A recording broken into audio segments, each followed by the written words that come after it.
शासनपति भगवान महावीर स्वामी की। परम घोर तपस्वी स्वामी श्री निहाल चंद जी महाराज जी। परम सरलात्मा दादा गुरुदेव श्री खूब चंद जी महाराज की। संघ संरक्षक बहुसूत्र पूज्य गुरुदेव श्री फूल चंद जी महाराज की। उत्तर भारतीय प्रवर्तक शासन सूर्य पूज्य गुरुदेव श्री शांति स्वरूप जी महाराज की। श्रवण संज्ञ सलाहकार भीष्म पितामह राज ऋषि पूज्य गुरुदेव श्री सुमति प्रकाश जी महाराज की जय।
जिह्वा पर हो नाम तुम्हारा, प्रभुवर ऐसी भक्ति दो।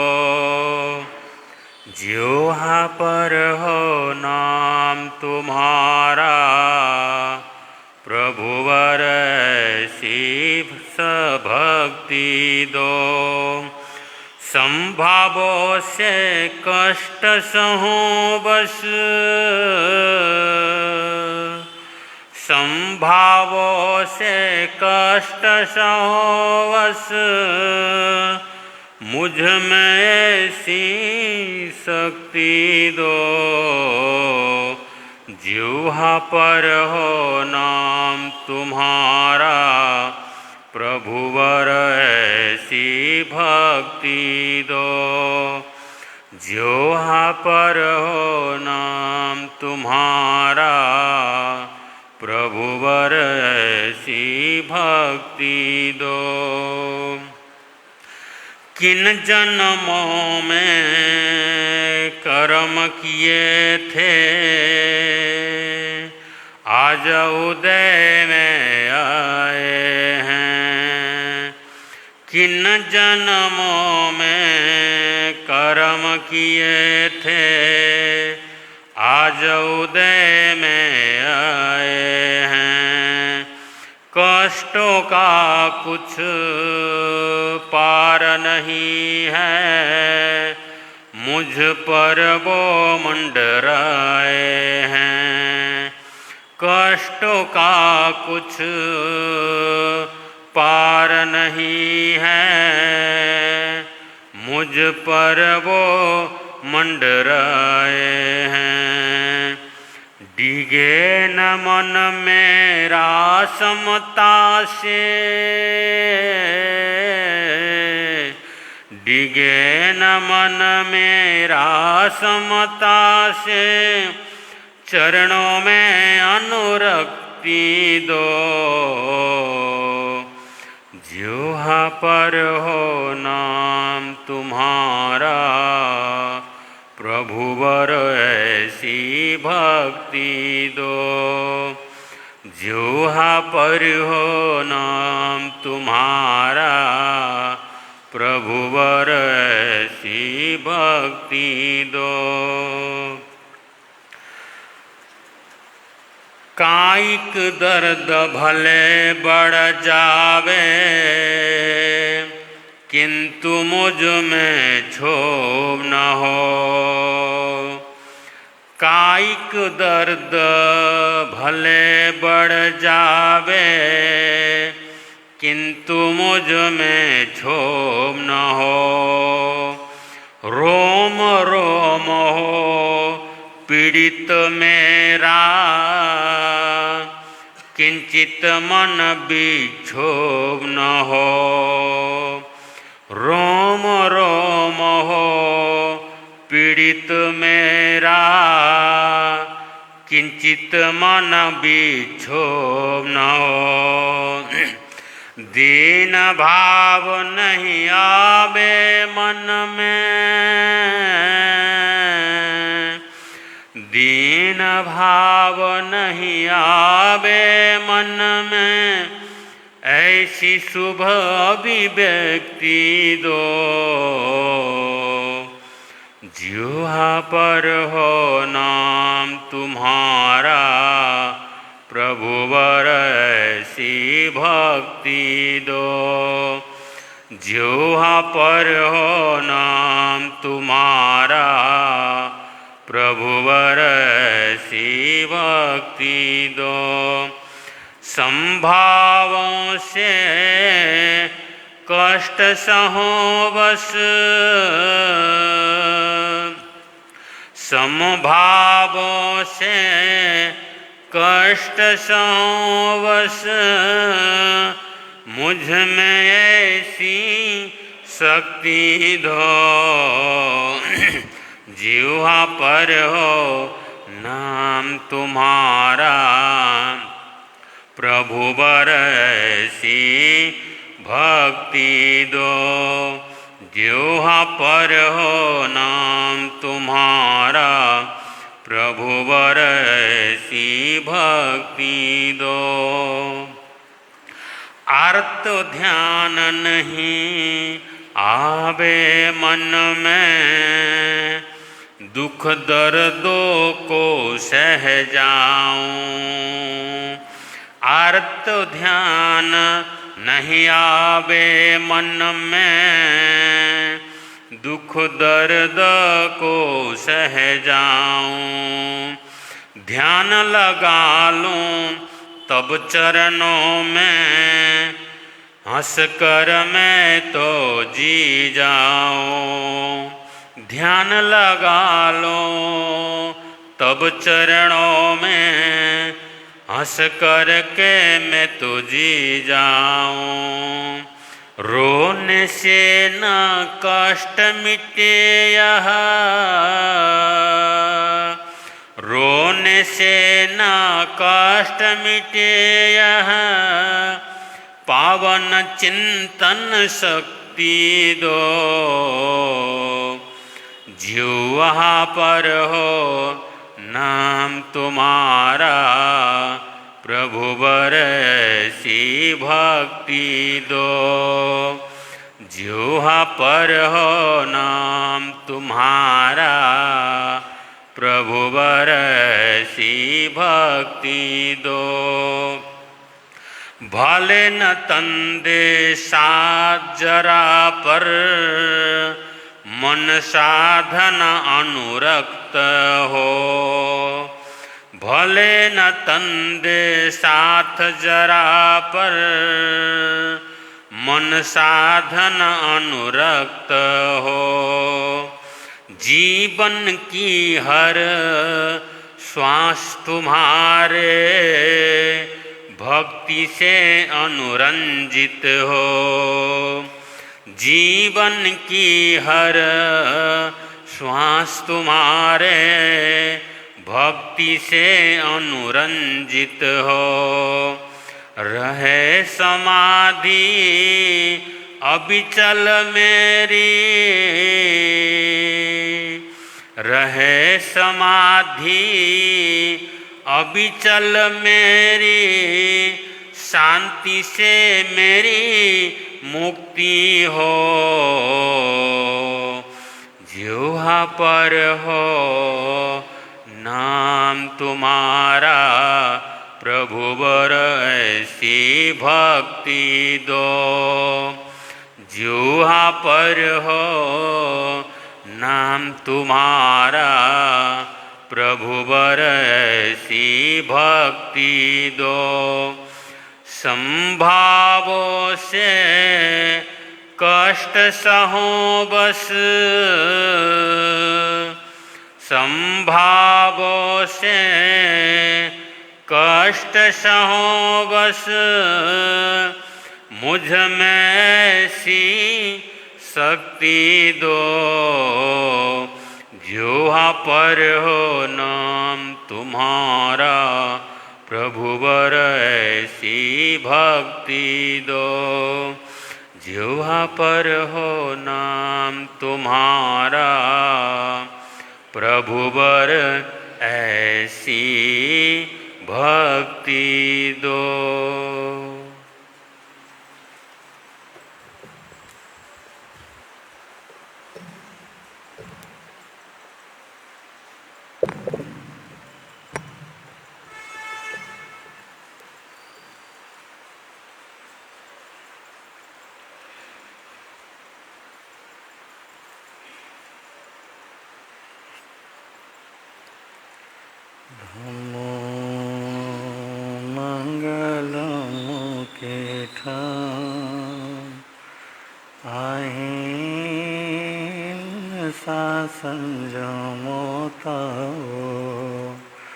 देवावितं नामं सन्ति जसा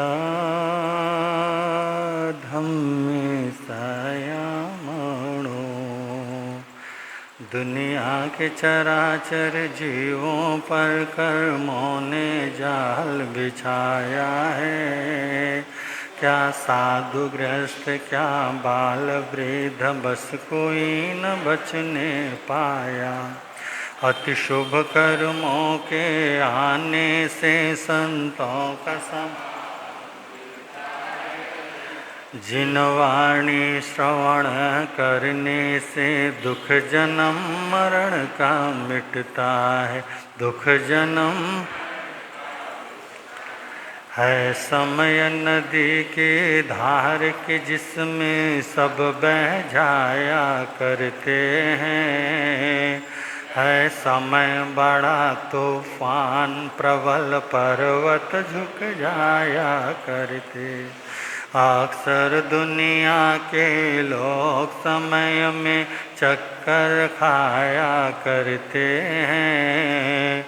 लेकिन कुछ ऐसे होते जो इतिहास बनाया करते हैं। इतिहास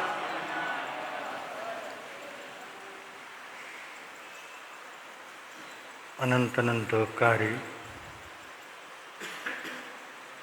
त्रैलोक्यनाथ शासन के महाप्राण श्रम भगवान महावीर स्वामी को स्मरण करते हुए आचार्य भगवान आराध्य गुरुदेव के चरणों में वंदन। मंचासीन नेपाल हिंद गौरव भाषणाचार्य उपाध्याय प्रवर डॉक्टर श्री विशाल मुनि जी महाराज साहब के चरणों में कोटिश वंदन करने के पश्चात आदरणीय मुनिराज, प्रिय श्रोताजन, चातुर्मास कल्प के उपलक्ष्य में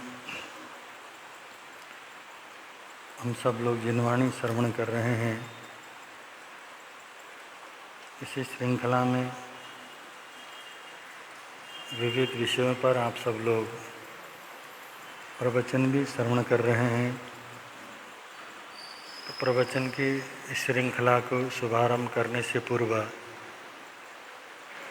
आप और हम सब लोग रल मिल करके भगवान के चरणों में अपनी भावना समर्पित करेंगे। भगवन तेरी आराधना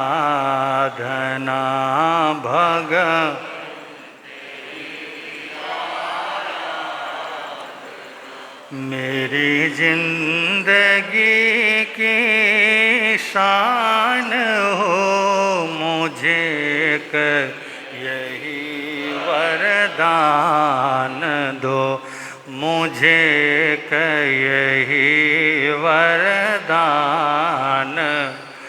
मेरी आत्मा बलवान हो, भगवन तेरी आराधना भगवन।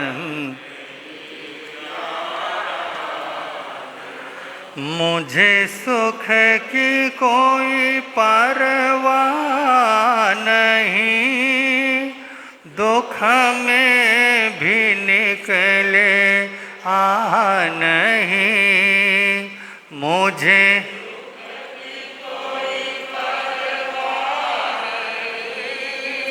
दुख में भी निकले नहीं, बस एक तेरा ध्यान हो।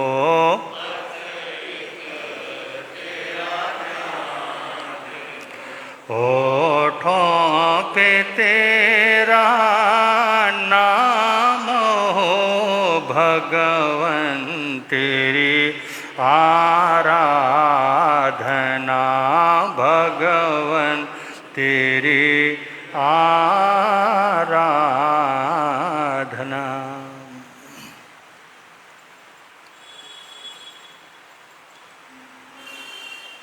हम सब लोग प्रवचन श्रवण कर रहे हैं।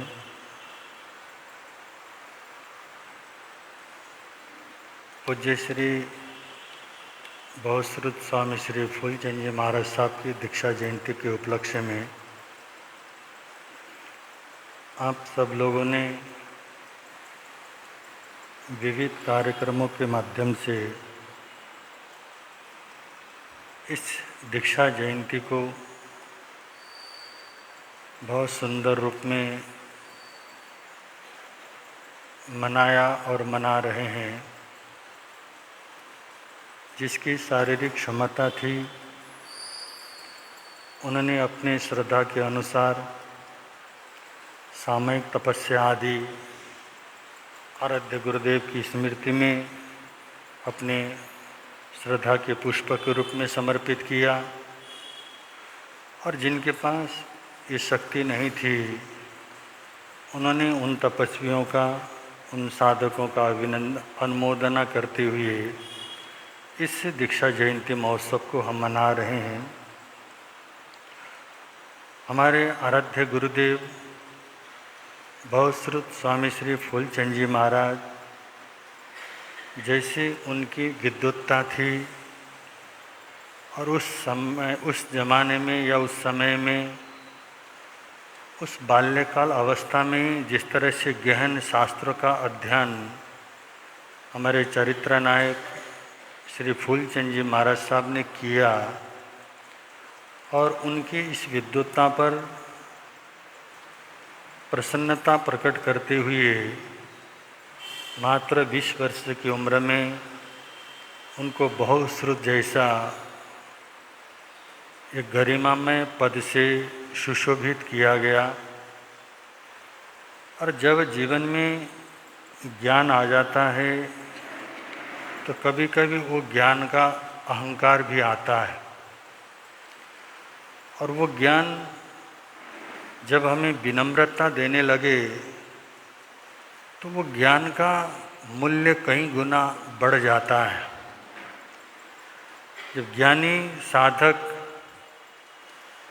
अपनी पूजा और प्रतिष्ठा की कामना से अपने ज्ञान का परिचय अगर किसी को देना शुरू कर दे तो फिर उसका अंदर से अहंकार बोलना प्रारंभ हो जाता है। परंतु बहुश्रुत जैसे इस पवित्र और गरिमामय पद को प्राप्त करने के बाद भी पूज्य श्री फूलचंद जी महाराज साहब को लेस मात्र भी अहम छू न सका। और यही कारण था, जैसी उनके भीतर में विद्वत्ता थी वैसे उनके अंदर सेवा के भाव भी थे। एक बार पूज्य श्री काशीराम जी महाराज साहब के पास श्री गोकुल चंद जी महाराज का पत्र आता है कि आचार्य भगवान कि लालचंद जी महाराज साहब की तबीयत कुछ ज़्यादा ही बिगड़ गई है, उनकी सेवा के लिए संतों की आवश्यकता पड़ गई है, क्योंकि मेरी शारीरिक अवस्था भी इतनी मजबूत नहीं है।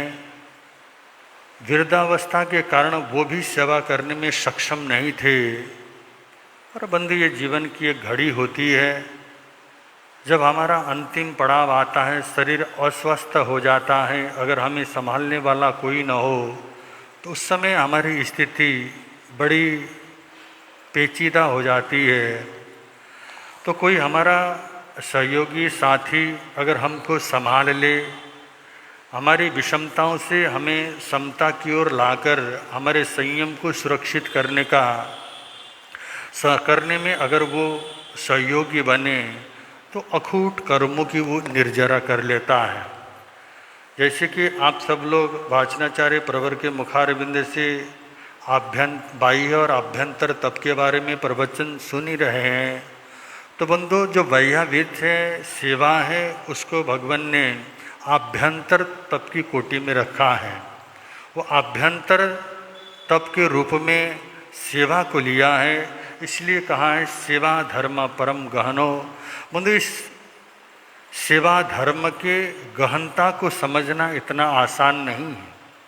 सेवा वही व्यक्ति कर सकता है, वो अपने अहंकार को विसर्जित करना होता है, और साथ साथ में हमारे अंदर घृणा के भाव बिल्कुल लेस मात्र भी न रहे, तब जाकर के हम किसी की सेवा कर सकते हैं।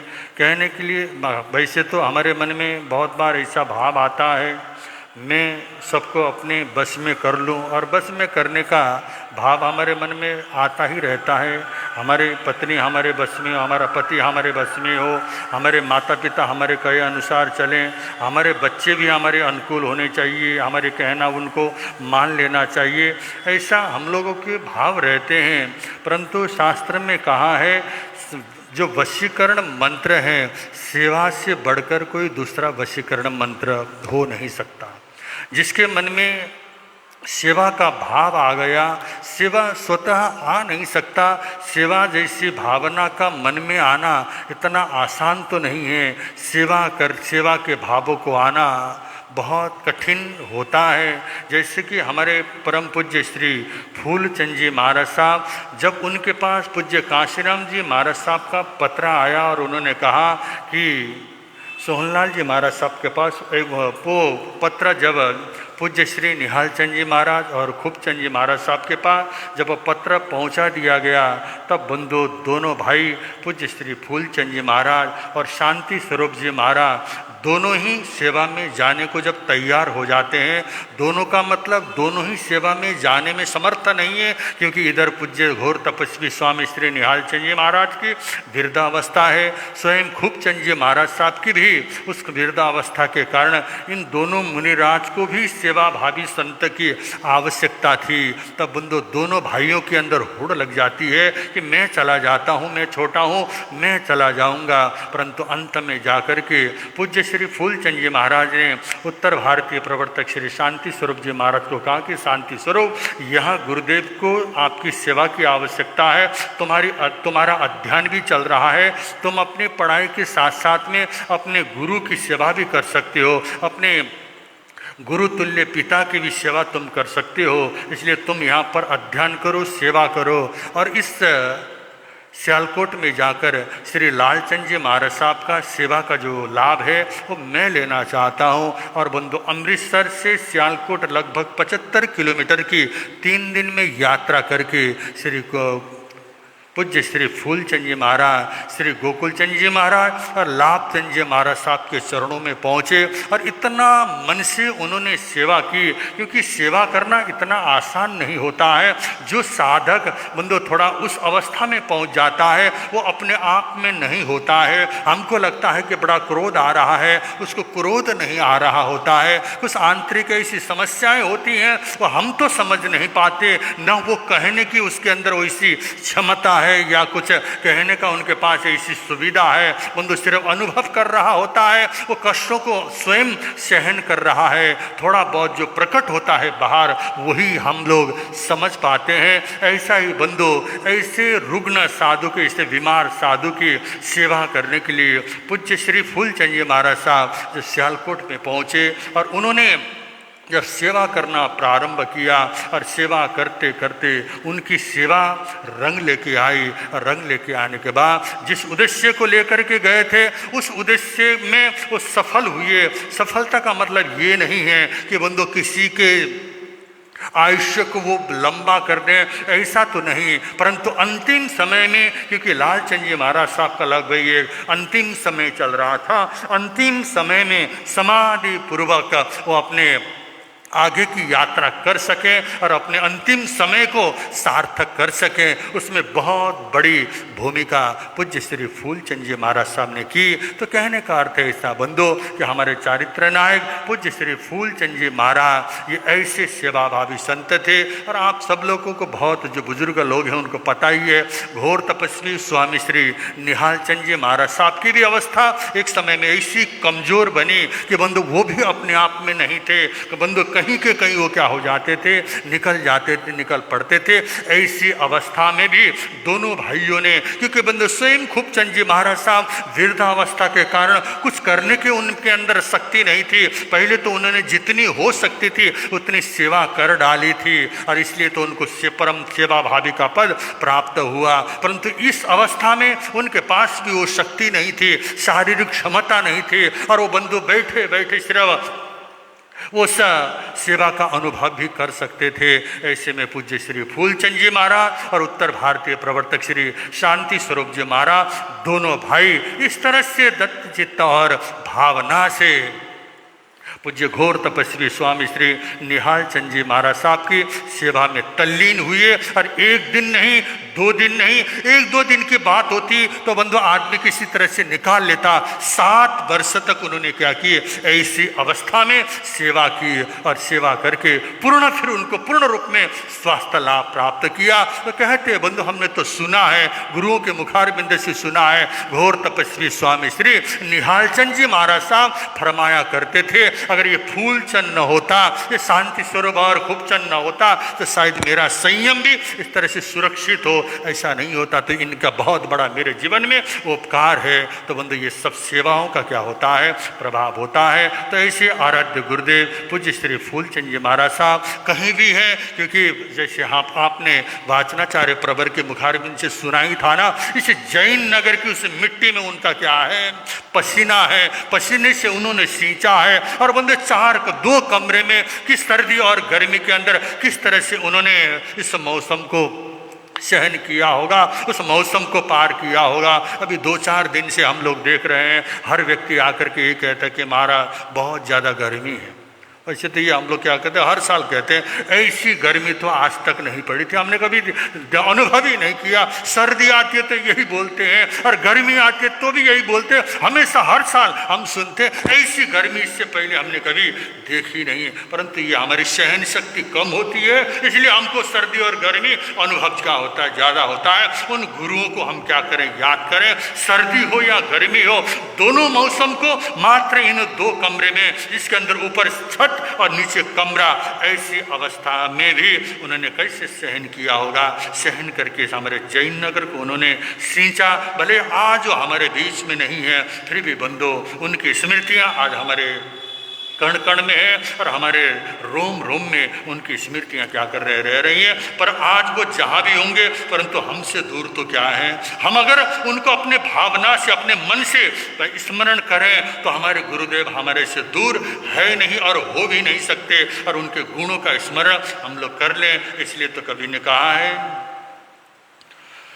गुरुवर जहाँ होंगे रोशन वहाँ होंगे, गुरुवर जहाँ होंगे रोशन वहाँ। दीपक धर्म के नूर वो आबाद करेंगे, हम याद करेंगे। गुरुवर जहाँ होंगे रोशन वहाँ होंगे, दीपक धर्म के नूर वो आबाद करेंगे, हम याद। उनके नूर से फूल खिले गुलजारों में, नाम है उनका रोशन चाँद सितारों में। उनके नूर से फूल खिले गुलजारों में, नाम है उनका रोशन चाँद सितारों में। उनका ही लेकर नाम सब फरियाद करेंगे, हम याद करें। गुरुवर जहाँ होंगे रोशन, दीपक धर्म के नूर वो आबाद करेंगे, हम याद। बसे हैं हर दिल में वो दिल के साजों में, गूंज रहे हर गीतों की आवाज़ों में। बसे हैं हर दिल में वो दिल के साजों में, गूंज रहे हैं गीतों की आवाज़ों में। उनका करम उनकी दया हम याद करेंगे, हम याद करेंगे। गुरुवर जहाँ हो, किस्सा है मशहूर ये उनकी रहमत का, देखा जिन्होंने काम ये उनकी हिम्मत का। किस्सा है मशहूर ये उनकी रहमत का, देखा जिन्होंने काम ये उनकी हिम्मत का।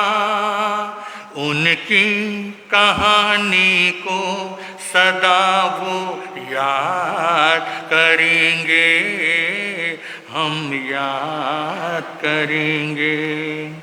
गुरुवर जहाँ होंगे रोशन वहाँ होंगे, दीपक धर्म के नूर वो आबाद करेंगे, हम याद करेंगे। गुरु जहाँ होंगे। बोल बहुत श्रद्ध योगीराज स्वामी श्री फूलचंद जी महाराज की। श्रोता सुन लो ध्यान लगाकर, श्रेणी का चारित्र सुनाते हैं, धर्म की महिमा गाते हैं। श्रोता सुन लो ध्यान, श्रेणी का चारित्र। पत्र भिजवाया राजगिरी को, सीख ससुर से मांगी। फिर पत्नी को आकर बोला, सुख से रहे अर्धांगी। श्रोता सुन लो ध्यान लगाकर, श्रेणी का चारित्र। तो श्रेणिक चरित्र आप सब लोग सुन रहे हैं, और श्रेणिक चरित्र में जो वर्णन चल रहा है, राजकुमार श्रेणिक वीणातट नगर में रह रहा है। ये लगभग 10-12 वर्ष तक वो वहाँ पर रहे, क्योंकि उनका पुत्र अभय कुमार की उम्र लगभग 7-8 वर्ष की हो चुकी थी, और उनका विवाह हुआ, उनके बच्चे हुए, तो लगभग 12-15 साल की अवधि तक वो वहाँ पर रहे। और आज तक कहीं इतना जिक्र आने नहीं दिया उन्होंने कि मैं उनका परिचय क्या था, और वो राजकुमार थे, वो मगध देश के राजकुमार हैं, ऐसा कहीं कोई इतने लंबे समय तक भी कहीं कोई परिचय होने उन्होंने नहीं दिया।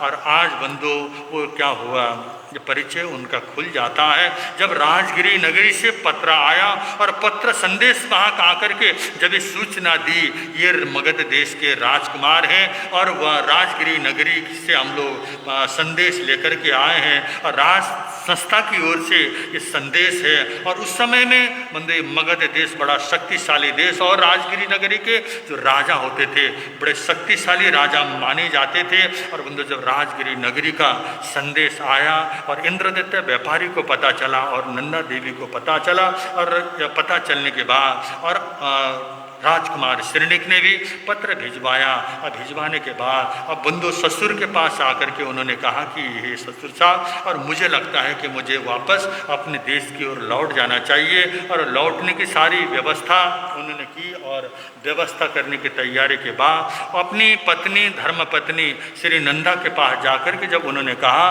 कि अब मुझे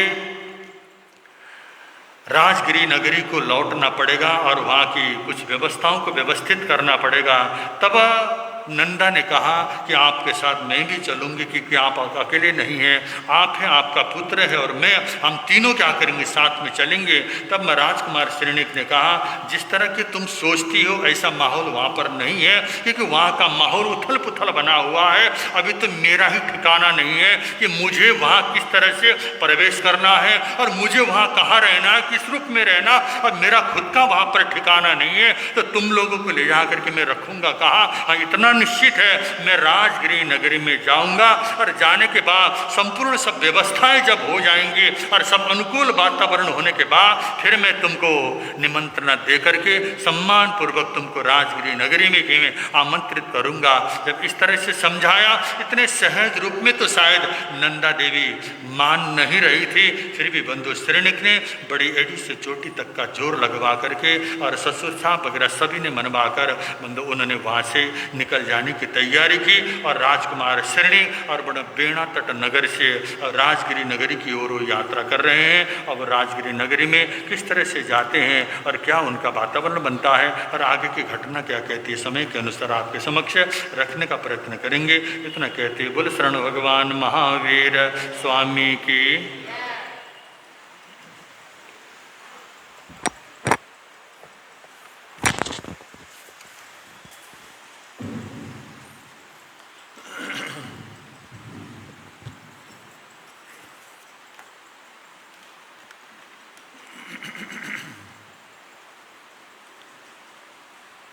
त्रिभुवन पीड़ा हरणहार हो, तुमको मैं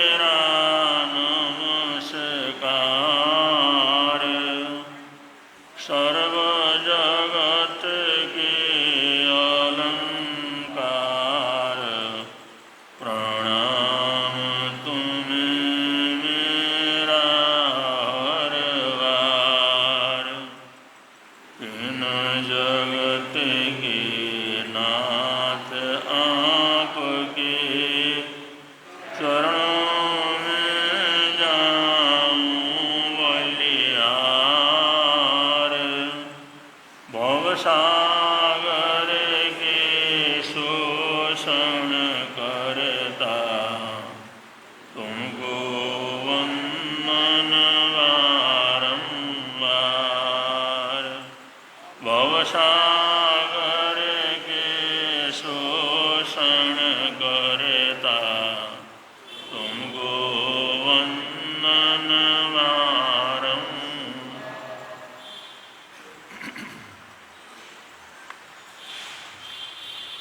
चतुर्मास कल्प की मंगल वेला में तपाचार का वर्णन चल रहा है। ज्ञानाचार, दर्शनाचार, चरित्राचार के बाद तपाचार का नंबर आता है। तो तपाचार में 12 प्रकार की तपस्याओं का प्रसंग है। 6 बाह्य तप और 6 आभ्यंतर तप। बाह्य तप का सामान्य विवेचन हो चुका है। आभ्यंतर तप में सबसे पहला तप है प्रायश्चित्त तप।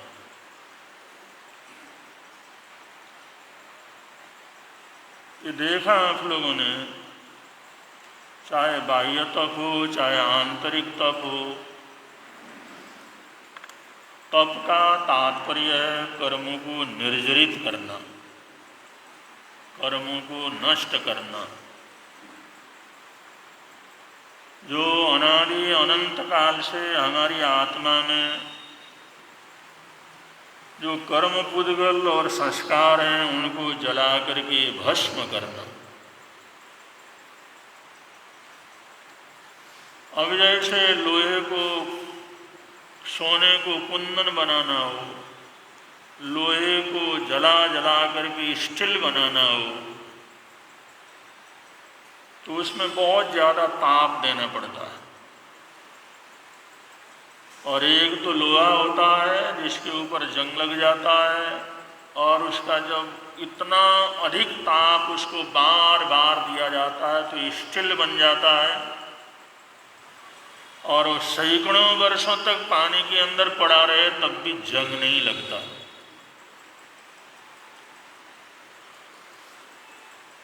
ऐसे ही अपनी आत्मा को संस्कारित करना, पापों से निर्जरित करना, ये निर्जरा तत्व या तपाचार का तात्पर्य है। उसमें आभ्यंतर तपस्या में जो प्रायश्चित्त तप है, इसका मोटा मोटी यही जो है वर्णन किया जाता है। कोई गलती हो जाए, कोई भूल हो जाए, कोई पचखान टूटे, कुछ गलत काम हो जाए, हिंसा हो जाए, तो उसको पश्चाताप करना चाहिए, आलोचना वगैरह करना चाहिए, जाकर के किसी के पास बोलना चाहिए हमारे से गलती हुई, क्षमा याचना करना चाहिए। इसको सामान्य रूप से हम लोग प्रायश्चित्त तप जो है कह करके इसकी परूपणा करते हैं। लेकिन शास्त्रकार और विद्वान और साधक जब इसमें विमर्श करते हैं तो कहते हैं ये तो बहुत सामान्य अर्थ है। पश्चाताप करना ये कोई प्रायश्चित्त अभ्यंतर तप का अर्थ हो, ऐसा नहीं है। क्यों? पश्चाताप करने वाला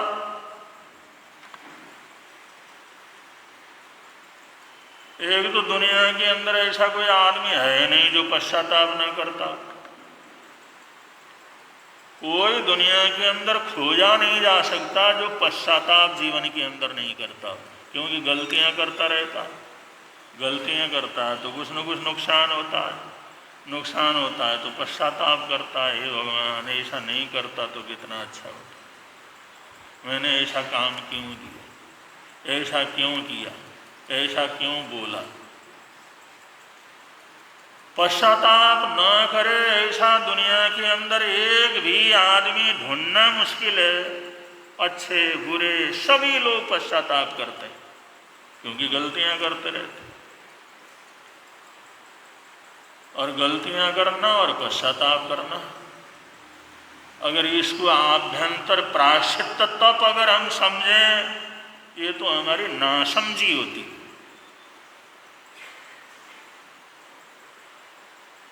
और पश्चाताप करने वाला क्या कहता है?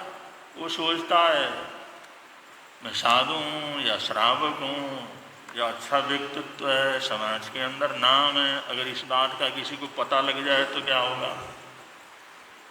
अगर इससे मेरा इमेज खराब हो जाएगा तो बड़ा मुश्किल हो जाएगा,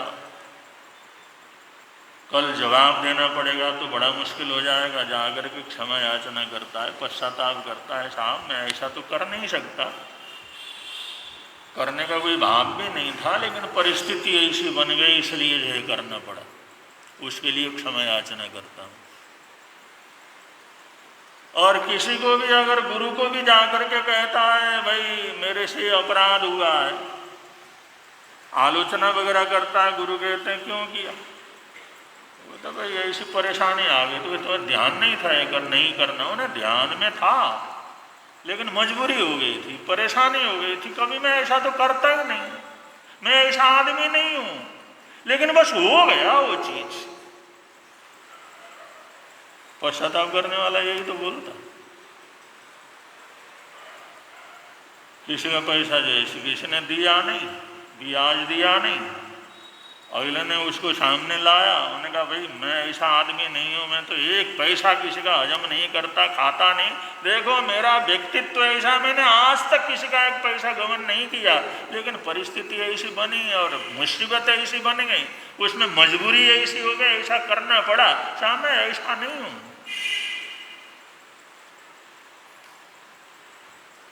पश्चाताप करने वाला करता क्या है? सिर्फ अपने कर्मों की बुराई करता। पश्चाताप करने वाला अपने जो कृत्य हुआ है उसकी बुराई करता। वो कहता मैं तो अच्छा आदमी हूँ, मेरा तो संस्कारी ऐसा नहीं है, मैं तो बड़ा खानदानी आदमी हूँ, मैं तो कभी सपने में भी ऐसा नहीं सोच सकता, लेकिन बस मजबूरी हो गई, उसने ऐसा मजबूर कर दिया, परिस्थिति साहब ऐसी बन गई, ऐसा करना पड़ा। दोष किसको देता है? परिस्थिति, मजबूरी को। अब ये पश्चाताप भी कर रहा है तो क्या कर रहा? अपने को अच्छा सिद्ध करने का प्रयत्न कर रहा कि मैं तो बहुत अच्छा आदमी, मैं चोर नहीं हूँ, मैं बेईमानी करने वाला नहीं हूँ, मैं झूठ बोलने वाला नहीं हूँ, लेकिन ये तो परिस्थितियाँ ऐसी बन गई, मजबूरी ऐसी बन गई, हालात ऐसे बन गए, इसलिए करना पड़ा, वरना मैं ऐसा सोच सकता हूँ। इसके अंदर पश्चाताप करने वाला हमेशा अपने व्यक्तित्व को उज्जवल रखता है और अपने कर्मों के लिए कोई न कोई बहाना, कोई न कोई मजबूरी क्या कर लेता है। ऐसा करने वाला कर्मों की निर्जरा कर सकेगा? नहीं कर सकता। ऐसे कर्मों की निर्जरा नहीं होती, ऐसे कर्म हमारे जीवन से हटते नहीं हैं, आत्मा की पवित्रता घटती नहीं है। और पश्चाताप करने वाला, आलोचना करने वाला सारे आम भी जा करके कर ले, रो करके भी कर ले, लेकिन उसके मन के अंदर कोई कोई तो ऐसी आत्माएं होती हैं, वरना ज्यादातर उसको सिर्फ जो है उस कर्म जो हुआ है, जिसका किसी को पता लगा है या अपना व्यक्तित्व सिद्ध करना है, वो कर लेता है। अब ऐसा करने के बाद फिर अगले साल फिर कर लेता है। संवत्सरी कितने बार आती है हमारे जीवन में? कितने बार संवत्सरी है? और कई कई बार तो दो बार संवत्सरी आती है। जैसे अब कल संवत्सरी हुई, एक महीने के बाद और संवत्सरी होना, दो आ जाते हैं, दो पर्युषण मना लेते हैं, दो संवत्सरी मना लेते हैं और फिर सुधरते हैं। अगले संवत्सर तक सारे वो पाप इकट्ठे कर लेते हैं। एक बार आलोचना करता है, प्रायश्चित कर लेता है, सब कर लेता है, फिर वही गलती करता चला जाता है।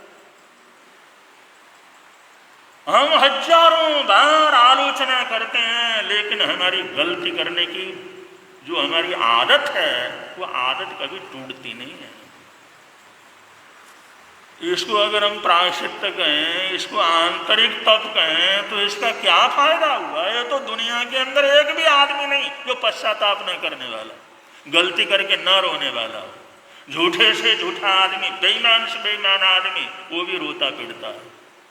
करोड़ों रुपया का दगा किया है, छोटी सी गलती के लिए बड़ा पश्चाताप करता है, अरे भाई ये नहीं करता तो बहुत अच्छा था। उसकी बेईमानी थोड़ी छूटती है, उसकी चोरी थोड़ी छूटती है, उसकी गलती करने की आदत थोड़ी छूटती है, वो नहीं छूटती। उसके लिए तो सरकार को डंडे लेकर के चलना पड़ता है।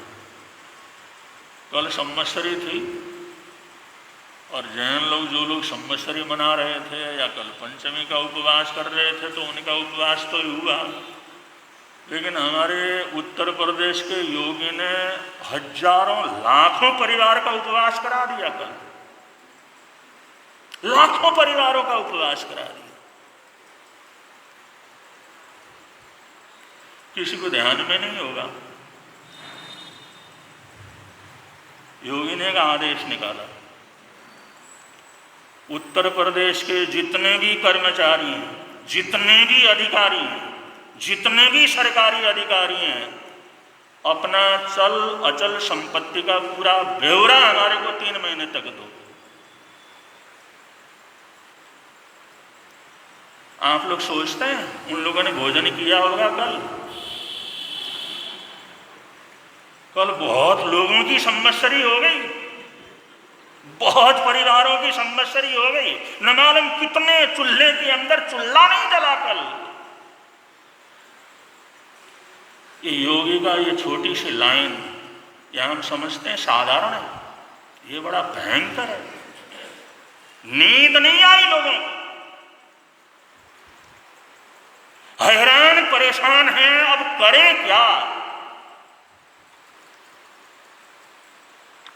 अभी अधिकारियों के लिए जो आदेश निकाला, अगर जो हमारा सरकारी अधिकारी, सरकारी महकमे में जितने भी अफसरात हैं, जितने भी लोग हैं, अपना पूरा पूरा ब्यौरा हमारे को दें।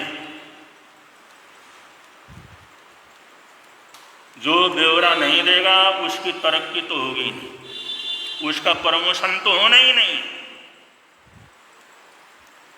और जो नहीं देगा तो उसको छोड़ेगा,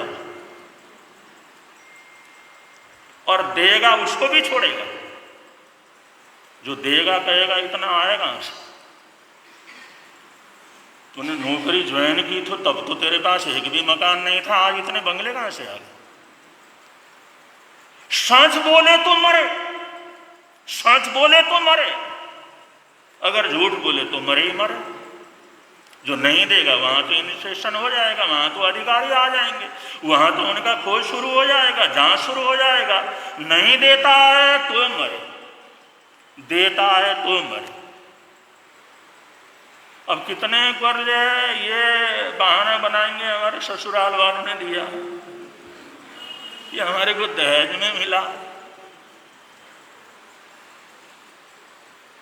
अगर दे भी देता है, बंगले में रहता है 200 करोड़ के, और लिखवा भी देता है फिर मेरा एक बंगला तो है, लेकिन वो 25-30 लाख का है, वो आके देखेंगे ना ये 25-30 लाख का बंगला है। बंधु, ये योगी का जो आदेश निकला, इसने सोना खाना हराम कर दिया।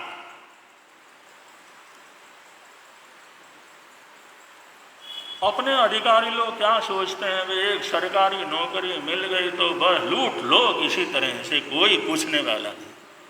लेकिन आ गया पूछने वाला। ये यही कर सकता है जिसको एक पैसे की लालच नहीं, 2 कपड़े पहनता, आश्रम में रहता है, योगी है, साधु है। वरना बेईमान आदमी ऐसा थोड़ी कर सकता। बेईमान तो सब मोसरे भाई होते हैं, चचेरे भाई होते हैं, ऐसा ही आदमी कर सकते। केंद्र में बैठा हुआ मोदी और हमारे उत्तर प्रदेश में बैठा हुआ योगी, इनके जिस समय डंडे चलते हैं, इनकी आवाज निकलती है तो लोग सुनते हैं ये लोग क्या कहते हैं और इसका असर क्या होगा।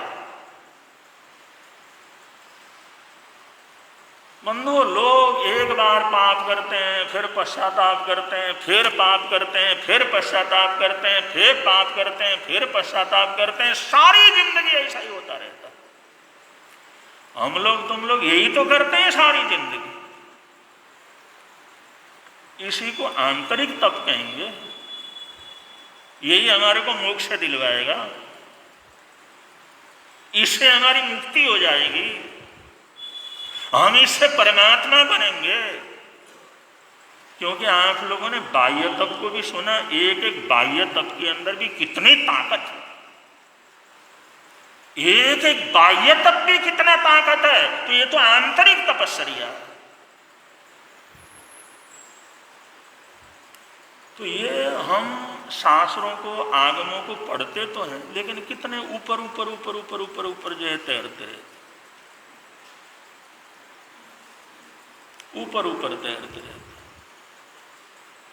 समुद्र देखते हैं, क्या बढ़िया समुद्र है भाई, क्या लहरें हैं, क्या बढ़िया है, क्या फर्स्ट क्लास है। हमने समुद्र को देख लिया।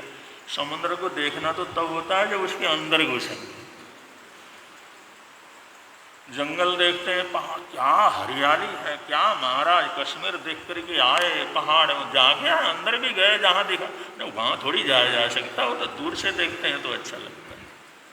हिमालय, क्या चांदी का पहाड़ है, क्या सुंदर है, क्या बढ़िया, ऊपर से तो पढ़ लेते हैं, लेकिन उस हिमालय में चढ़ो तो चढ़ते चढ़ते अपने पैर की अंगुलियां तक गिर जाती हैं उस ठंड के मारे। ऐसे ही हम अपने शास्त्रों को, अपने आगमों को, अपने भगवान की वाणी को ऊपर ऊपर से, दूर दूर से देखते हैं, दूर दूर से देखते हैं, क्या बढ़िया है, एकदम फर्स्ट क्लास है। महाराज ने बहुत अच्छा बतलाया, बहुत बढ़िया है, लेकिन उस बढ़िया को सही ढंग से समझना बड़ा मुश्किल का। शास्त्रकार कहते हैं प्रायश्चित तप, ये रोज गलती करो और रोज जो है पश्चाताप करो, ये प्रायश्चित नहीं है। ऐसा अर्थ करेंगे तो इस अर्थ से तो कभी भी हमारी तरक्की नहीं होगी।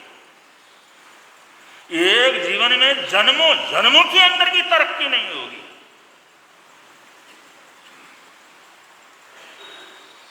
तो बंधुओं, इसलिए कहते हैं आगम को पढ़ना, भगवान की वाणी को सुनना और सुन करके उसकी गहराई तक पहुंचना, उसको सम्यक रूप से जीवन के अंदर उतारना। और कौन है जो रोज कहता क्रोध करना चाहिए? सब कहते हैं क्रोध नहीं करना चाहिए, सभी क्रोध करते रहते हैं। मान नहीं करना चाहिए, वही करते रहते हैं। आपस में प्रेम से रहना चाहिए, रोज लड़ते झगड़ते रहते हैं। एक श्रावक तो कहते हैं हम तो फिर भी नहीं झगड़ते, साधु ऐसा झगड़वाते हैं महाराज भाई, उनके पीछे हमारे को भी झगड़ा करना पड़ता है।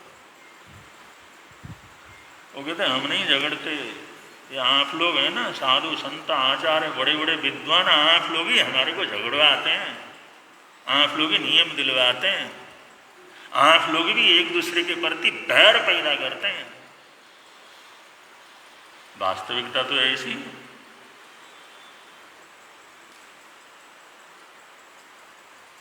एक संवत्सरी हो रही, एक महीने के बाद दूसरी एक संवत्सरी हो रही, सामने में एक हो रही, भारत में कोई श्रावक ऐसा नहीं है। किस आधार पर कर रहे हैं आप?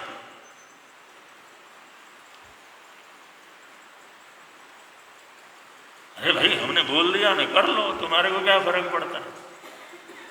क्षमा याचना करना बुरा आएगा, तपस्या करना बुरा आएगा, लेकिन बंधु इन्हीं चीजों से हमारा सामाजिक ताना बाना छिन्न भिन्न हो जाता है, नष्ट हो जाता है। एक भाई किसी एक संप्रदाय को मानने वाला है, दूसरा दूसरे गुरु को मानने वाला है। एक गुरु कहता अगले महीने जो है संवत्सरी करना, एक गुरु कहता है कल ही कर लेना है।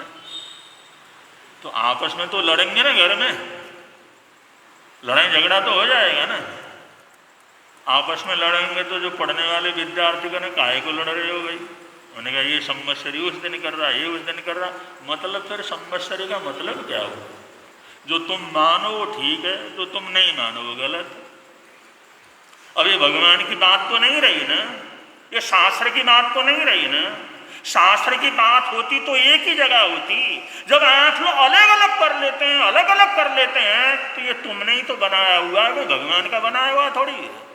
आज के युवकों को वैज्ञानिक ढंग से समझाना, तर्क को तर्क से समझाना बड़ा मुश्किल का काम हो जाता है, इसलिए उनके मन के अंदर श्रद्धा नहीं बैठती।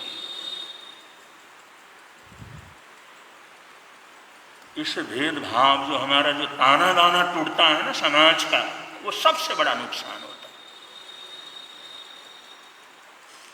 संवत्सरी करने को कभी कर लो, क्षमा याचना करने को कभी कर लो, तपस्या करने को कभी कर लो, निर्जल उपवास करने को कभी कर लो, लेकिन हमारा ऐसा भी काम नहीं होना चाहिए जिससे हमारा ताना गाना वो छिन्न भिन्न। चलता है लेकिन फिर भी चलना चाहिए, लेकिन समझना भी चाहिए, चीज़ों को समझना भी चाहिए। समझेंगे, सही ढंग से समझेंगे तो समझ करके चलते हैं तो अच्छा रहता है।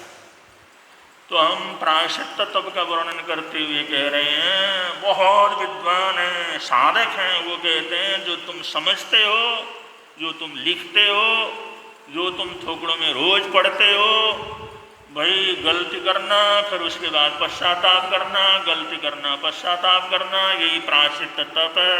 वो कहते हैं ये कोई प्रायश्चित तत्व नहीं, ये तुम्हारा पारिवारिक ढांचे के लिए तो ठीक है, पुण्यवानी के लिए तो ठीक है, अब ये जो सामाजिक व्यवस्था के लिए तो ठीक है, तुम्हारे सांसारिक रगड़े झगड़े को ख़त्म करने के लिए तो ठीक है। झगड़ा हुआ फिर क्षमा याचना कर ली, चलो भाई ख़त्म हो गया, अगले साल का अगले साल देख लेंगे, इसके संसार के लिए तो ठीक है, लेकिन आध्यात्म के लिए तो इसका कोई मूल्य नहीं। जीवन कल्याण और आत्म कल्याण के लिए तो इस अर्थ का कोई मूल्य नहीं है। तो है क्या, ये आगे जैसे कोई बतलाएंगे शास्त्रकार, आप लोगों को बतला देंगे हम लोग, तो बड़े प्रेम से बोलोगे। मिलता है आनंद प्रभु की वाणी से, मिलता है आनंद प्रभु, धर्म है लगता प्यारा प्यारा, धर्म है लगता प्यारा, पापों की वह बहती धारा, पापों की वह बहती धारा, हो जाती है बंद प्रभु की वाणी से, हो जाती है बंद प्रभु की वाणी से, मिलता है प्रभु की वाणी से, मिलता है आनंद प्रभु वाणी से। आज हमारे बीच में बहुत से हमारे श्रावक श्राविकाएं उपस्थित हैं। ठेठ कलकत्ता से भवानीपुर अहिंसा भवन,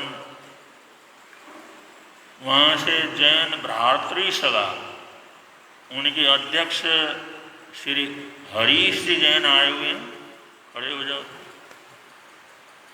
वहाँ के संघ ने इन युवकों को कार्यभार सौंपा हुआ है और बड़े अच्छे ढंग से चला रहे हैं। तो हरीश जी वहाँ के प्रधान यहाँ पर आए, उनको बहुत बहुत मंगल कामनाएं देते हैं। खेड़ बम्बई से श्री ललित जी जैन पूरे परिवार के साथ आए हुए हैं। ललित जी आए हुए भी खड़े हो जाएं। ये भी बड़ा गुरु भक्त परिवार है, ये मेवाड़ के रहने वाले हैं और इनका पूरा परिवार जो है आराध्य गुरुदेव के प्रति बड़ी श्रद्धा रखता है। जहाँ जहाँ पर गुरुदेव का आना हुआ जाना हुआ खूब लाभ लिया। और किरण श्रीमती किरण जी बेंगलोर से यहाँ पर आए हुए हैं। कल का आयन मिल, आज का पारना, आज का दोपहर का सत्संग पूज्य फूलचंद जी महाराज साहब की दीक्षा जयंती के उपलक्ष्य में, उसमें सारे कार्यक्रमों में भाग लेने के लिए उनको भी बहुत बहुत मंगल कामनाएं सद्भावनाएं देते हैं। और कल एकासना है, एकासना कल गुरु महाराज की दीक्षा जयंती के उपलक्ष्य में एकासना महोत्सव। और एक आसना करवा रहे हैं। बहुत पुरानी हमारी संस्था है, गुरु प्रवर्तक शांति संघ, उनके युवक गुरु महाराज के बाद 1985 से अब तक एक भी सुदी पंचमी खाली नहीं गई है जिस दिन 24 घंटे का जाप न करवाते। जो उनकी समाधि बनी तब भी जी जान से ये युवक लगे रहे, उसके बाद भी लगातार पंचमी का जाप चलता है और अनेक सेवाओं के अंदर लगे हुए हैं। अब तो हमारे शांति संघ के युवक अब तो बड़ी सभा के अंदर पहुंच गए, सभी कारोबार में भी, धंधे में भी, अधिकारों में भी और समाज के पदों में भी बड़ी प्रतिष्ठा प्राप्त की है। तो शांति संघ के युवकों की तरफ से कल के जो है एकासनों की व्यवस्था, उन्होंने जो जो किया आप लोगों को बतलाया, उनकी स्मृति में उनके दीक्षा जयंती के ऊपर एकासना तो सबको कर लेना चाहिए। और शांति संघ वाले ऐसा एकासना कराएंगे, करने के बाद दूसरे दिन तो भूख तो लगेगी नहीं।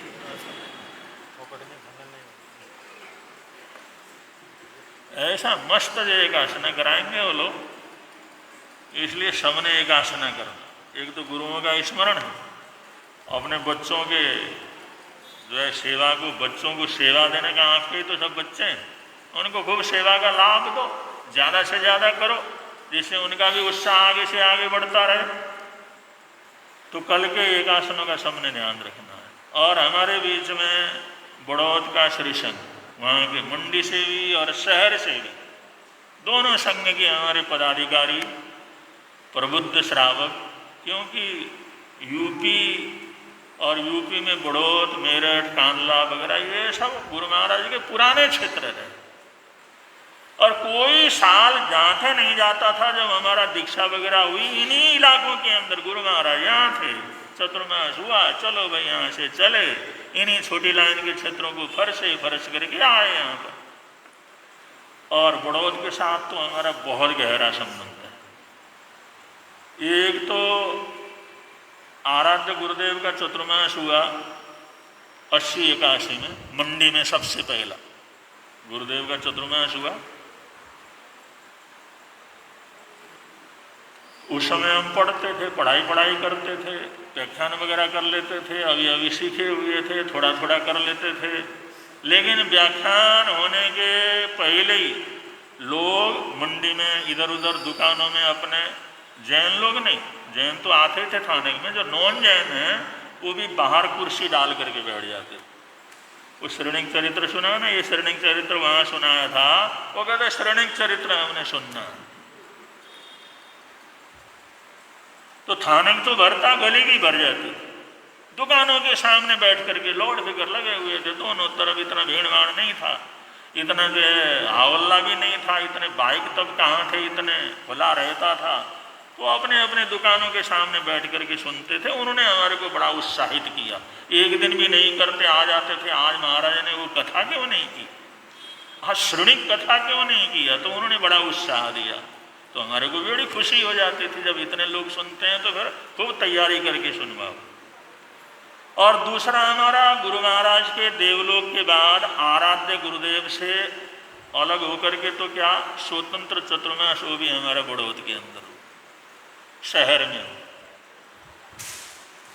और उसी साल हमने जिंदगी में पहली बार गुरुदेव की जन्म जयंती मनाई, वरना गुरुजी कहाँ जन्म जयंती मनाने देते। उनके लिए कोई प्रशंसा करते, रंडा रोना कहाँ को रो रहा, चुप कर, वो नहीं देते। वो जन्म जयंती क्या मनाने देते।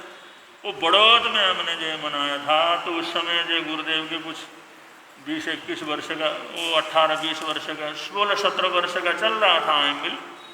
तो हमने कहा भाई गुरुदेव जी इतने साल हो गए, तो इतने 100 आइमिल तो होना चाहिए, 1700 आइमिल तो होना चाहिए। तो युवकों के अंदर बड़ी लगन चल रही थी। गुरु महाराज आपने जो बताया ना आइमिल करवाने का, आपकी बात हम 19 नहीं 21 करके दिखाएंगे। मैंने कहा तो बड़ी अच्छी बात है। हमने कहा फिर 2100 आइमिल करके दिखाओ। पहली बार 2100 आइमिल वहाँ करवाए थे, घर घर, दुकान दुकान, कॉलेज में, गलियों में, स्कूल की लड़कियां, कॉलेज की लड़कियां, कॉलेज के बच्चे, क्या आएंगल की धूम थी उस समय। और उसी चतुर्मास का ये फल है, हम छोटी सी उम्र में उपाध्याय पद हम जानते भी नहीं थे, आचार्य आनंद ऋषि महाराज साहब ने हमारे को उपाध्याय बना दी। हम तो समझते भी नहीं थे ये पद क्या। नाम तो जन्म से सुना हुआ था, हमारे पिताजी का नाम ही उपाध्याय था, वासुदेव उपाध्याय, तो अपने लिए कोई खास बात थी नहीं। लेकिन उस समय भी काफी हौला चलता था उपाध्याय बनने के लिए, काफी, हमारे को समझता नहीं था, हम तो जन्म से ही थे। तो ये बड़ौत का हमारा चतुर्मास है। बड़ौत वाले खूब जाते थे नगर के अंदर, वो पूछते थे किसका चतुर्मास है। अब ये लोग प्रशंसा करते ही होंगे ना खूब, वो प्रशंसा करने का ही तो परिणाम है। पंजाब में मेरे से बड़े बड़े इतने संत, इतने बड़े बड़े विद्वान संत, अधिकारी संत, उनके बावजूद हम छोटे से संत, 13-14 वर्ष की हमारी दीक्षा, हमारे को श्रवण संघ का उपाध्याय पद की जिम्मेवारी दी आचार्य आनंद ऋषि महाराज साहब ने। ये भी हमारी उपलब्धि, ये सब बड़ौत चतुर्मास की है। और बाद में भी गुरुदेव के साथ चतुर्मास किया। और हमारी माता जी कभी भी आते थे, कभी भी आते थे माता जी, वो 90-92 वर्ष की उनकी उम्र थी। वो कहते विशाल मेरे को एक आशीर्वाद दे दे। मैंने कहा माँ तो आशीर्वाद देते हैं, हम तो बेटे हैं। अरे तुम संत हो ना, हम तो गृहस्थी हैं, तुम तो संत हो, मेरे को एक आशीर्वाद, बस एक आशीर्वाद देना। मैंने क्या देना? मैंने चलती फिरती जाऊं, बस चलती फिरती जाऊं, तो मेरे हाथ पैर चलते रहें, मैं बिल्कुल बेड़ के अंदर न जाऊं, चलती फिरती जाऊं, हमेशा उनकी ये भावना रहती। और बंधु बड़ौत हमारा चतुर्मास था। वो थानक में आने के लिए तैयार होकर के बैठे थे, और जिस घर के अंदर रुके हुए थे वो भाई दिगंबर परंपरा से भी थे, मंदिर में गए हुए थे, कपड़े सारे पूजा के पहन करके। वो जिस समय आए, वहां से थानक में आना था, देखा माता जी को तो पसीने पसीने हो रहे हैं। उन्होंने उसी समय उन्हीं वस्त्रों में उठाया और सीधा हॉस्पिटल के अंदर लेकर के गए। हमारे पास सूचना आई प्रवचन से, थोड़ा सा प्रवचन हमारा हुआ ही था कि माता जी हॉस्पिटल के अंदर हैं। और ये फिर हम फटाफट गए, जो भी हुआ उसी दिन उनका देवलोक गमन हुआ। चलते फिरते चलते फिरते चलते फिरते गए, हमेशा आशीर्वाद मांगते थे, चलते फिरते जाते। और हमारी बड़ी बहन भी आई हुई है, ये हमारे लिए माता के समान है, क्योंकि हमारे को पाला पोसा इन्होंने। ये हमारे 13-14 साल जो है बड़ी उम्र की बड़ी हैं, और इन्होंने भी अपने बेटे, अपने पोते सब जैन समाज को समर्पित किए हुए। उदित मुनि महाराज साहब आपके बेटे हैं, पद्म मुनि महाराज साहब आपके बेटे हैं, उदित मुनि महाराज साहब जो सेवा में समर्पित हैं आपके पोते हैं, तीर्थेश मुनि जी महाराज साहब। तो ऐसे अब ये हिम्मत अपनी लट्ठी लेकर के फटाफट भागती हैं, अभी भी 80-82 वर्ष की उम्र, 84 वर्ष में हुए चले। और उन्होंने जिंदगी के अंदर कभी वहां दवाई बूटी नहीं ली। इनके छोटे हैं, 14 बच्चे हैं, 14 बच्चों की माँ है। कोई मिलिट्री में है, कोई पुलिस वाले में है, कोई नेपाल में है, कोई इंडिया में है, कोई भारत में है, कोई अरब में है, दुनिया भर में फैले हुए।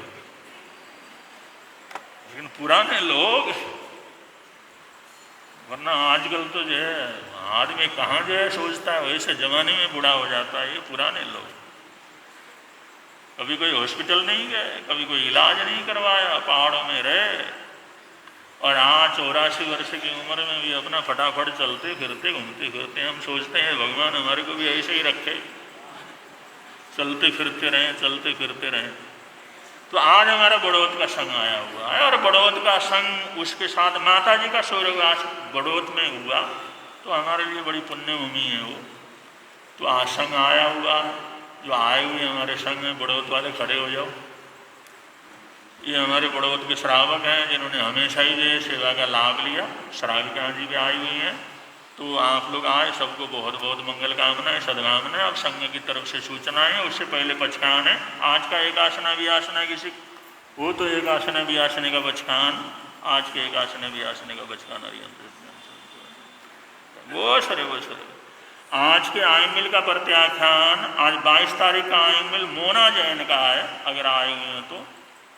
आज के उपवास का प्रत्याख्यान, अगर किसी का उपवास हो तो।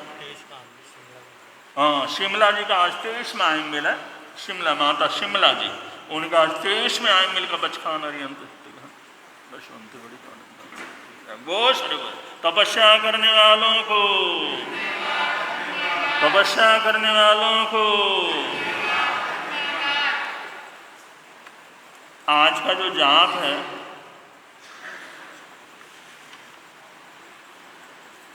आज का कौन सा जाप है? श्री अरिष्ट नेमि भगवान को वंदन बारंबार, श्री अरिष्ट नेमि भगवान को वंदन। अब संघ की तरफ से सूचनाएं हैं, जालंधर से भी भाई बहन आए हुए हैं, सबको बहुत बहुत आशीर्वाद मंगल कामना। संघ की तरफ से सूचना।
मैं आमंत्रित करूंगा श्री सुनील जी को रबड़ वाले के क्या आगे आए और उनका स्वागत करें।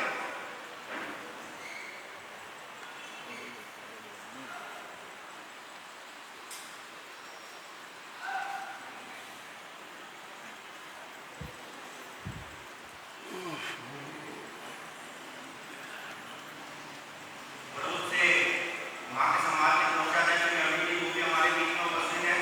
मेरा निवेदन है कि आप भी आगे आए और हमारे समाज का सम्मान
उसी का आयोजन दिगंबर समाज में होना था। गुरुदेव ने भावना रखी कि इस विद्वत गोष्ठी का पूरे हिंदुस्तान से विद्वान इकट्ठा हो रहे हैं, वो सुनने को मिला। दिगंबर समाज में चर्चा हुई, उनसे वार्ता हुई अधिकारियों से, लेकिन कुछ सामाजिक विसंगतियों की वजह से, बैठने के क्रम की वजह से वो संभव नहीं हुई। वापस आए गुरुदेव के चरणों में बात रखी कि इस तरीके से वो संभव नहीं हुई। वाचनाचार्य महाराज साहब ने क्या बताया, देखिए कि उसमें बैठने में क्या है, हम तो नीचे बैठ कर सुन सकते हैं, ऊंचा नीचा बैठने में क्या विशेष बात है। ये उनके व्यक्तित्व को ऊंचा बनाता है, ऊंचा उठाता है। आज पूरे हिंदुस्तान में कुछ ही गुरुदेव संत हैं जो इतने सरल हैं जिसकी की कल्पना भी नहीं की। उनकी सरलता का कोई मुकाबला नहीं है। हम शहर समाज की ओर से हमने मीटिंग की और उसमें पास किया कि जो भी भावना इस साल मंडी समाज रखेगा उसी के साथ हम सभी लोग जाएंगे। और मीटिंग में पास करके ही ये सभी ने तय किया कि इस साल उपप्रवर्तक श्री आशीष मोदी महाराज साहब का चतुर्मास अगर हमें मिलता है तो हम उसे पूरी लगन से, निष्ठा से उस चतुर्मास को कराने की दावत रखते हैं। गुरुदेव के चरणों में पुनः विनती कि समाज की इस विनती को वे अवश्य ही स्वीकार करें और इसकी स्वीकृति प्रदान करें। धन्यवाद। बड़ौद श्री संघ की तरफ से हमारे गणमान्य श्रावकों ने आराध्य गुरुदेव के चरणों में उनके प्रमुख शिष्य उत्तर भारतीय प्रवर्तक श्री आशीष मुनि जी महाराज साहब के आगामी चातुर्मास के लिए विनती प्रस्तुत की गई। वैसे तो हमेशा गुरुदेव निर्णय लेते हैं, लेकिन अब गुरुदेव की स्थिति निर्णय लेने की नहीं है। उनकी स्थिति इस समय थोड़ी नाजुक है और वो स्वास्थ्य लाभ कर रहे हैं। यही प्रार्थना है जल्दी से जल्दी स्वास्थ्य लाभ करें, लेकिन कुछ भी जो है निर्णय लेने की स्थिति में गुरुदेव नहीं है। और ये तो आप लोगों ने बड़ौद महानगर में एक ही चतुर्मास करवाने का निर्णय लेकर के एक सामाजिक एकता का ऐसा मिसाल आप लोगों ने कायम किया है। उसके लिए सबसे पहले आप लोगों को हम बहुत बहुत मंगल कामनाएं देते हैं। क्योंकि शहर में रहें या मंडी में रहें, गोचरी पाने के लिए तो हमारे को जाना ही पड़ता है। शहर में रहो तो एक टाइम मंडी में गए बगैर नहीं चलता, मंडी में रहो तो शहर में जाए वगैरह नहीं चलता। हमारे हिसाब से तो हमेशा ही एक ही है, लेकिन वही है। और वो आप लोगों ने फिर उस ज़रूरत को समझा, चलो देर से ही सही, हम तो चाहते थे बहुत पहले ऐसा हो। इतने नज़दीक में 1 किलोमीटर भी जो है आपस में थाने का फासला नहीं है, हमारे को रोज़ इधर से उधर घूमना पड़ता है। तो हम तो तभी चाहते थे यहाँ पर एक ही चतुर्मास की व्यवस्था बने और रौनक दिन दुनी रात चौगुनी वहाँ पर बढ़े। देर से ही सही आप लोगों ने उस ज़रूरत को समझा, उस आवश्यकता को समझा और आने वाले समाज में समाज के एक संगठन के बल को बढ़ाने के लिए जो निर्णय आप लोगों ने लिया है, उसके लिए तहदील से आप लोग को आशीर्वाद देते हैं, मंगल कामनाएं देते हैं, सद्भावनाएं देते हैं। अब तो साधु संतों की यही रहे कि बड़ौद वाले चतुर्मास विनती करें तो हम चले जाएं। जहाँ इतनी रौनक रहेगी, दोनों क्षेत्र एक होकर के करेंगे, ऑटोमेटिक रौनक हो जाएगी, तो कौन नहीं चाहेगा। तो ये बहुत अच्छा निर्णय लिया। और ये आशीष मुनि जी महाराज साहब की बात उत्तर भारत के प्रवर्तक और उनके पास चतुर्मासों की विनती की बहुत बड़ी लिस्ट है। गुरुदेव इधर निर्णय लेने में थोड़ी सक्षम नहीं है। हमारे लिए तो हमारे प्रवर्तक जी हमारे पास में आए, इससे बड़ी खुशी हमारे लिए क्या हो सकती है।